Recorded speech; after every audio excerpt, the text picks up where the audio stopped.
और ये वो चीज है कि जो आजकल ज्यादा सेल होती है। इस कुरान में नहीं लिखा हुआ कि घर बैठ के सिर्फ वजीफे करो और दुआएं मांगो और मसले हल। इस्लाम का जिसने हकीकी चेहरा देखना हो वो कुरान है। ये करो ये न करो, ऐसा छोरा मारा इस्लाम।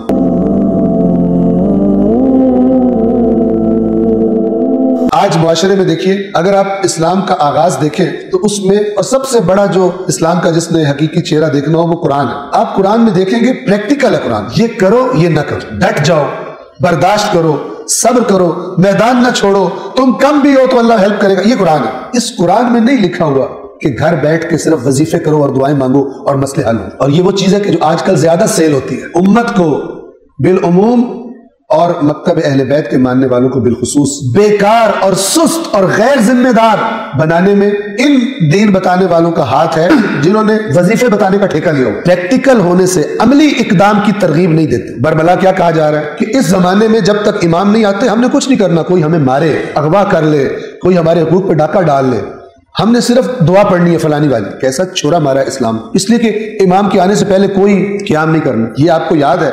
ये नहीं याद कि वही इमाम के जो अपने अपने जमाने में कह रहे हैं कि मेरे पास इतने भी साथी होते तो मैं क़याम करता। उस जमाने में भी तुम्हारे जैसे सुस्त मिजाज लोग थे जो मैदान में नहीं आते थे और वो तनहा रह गए, घरों में बैठ के वजीफे करने को प्रेफरेंस देते थे आइम्मा के साथ देने। इमाम हुसैन अलैहिस्सलातु वस्सलाम ने जब दावत दी थी कि मेरे साथ आओ, तो बहुत सारे लोगों को यही सबक याद था।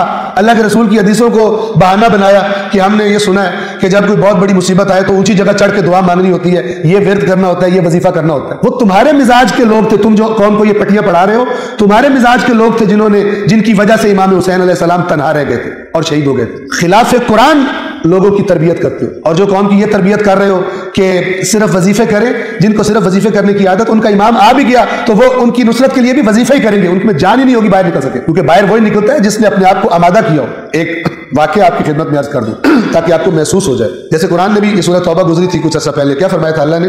ऐ रसूल, अगर इन्होंने निकलने का इरादा किया होता तो इन्होंने तैयारी की होती। इनकी हालत बता रही है कि इनका इरादा ही नहीं था। अगर किसी ने सफर पे जाना हो तो सफर के मुताबिक तैयारी करता है।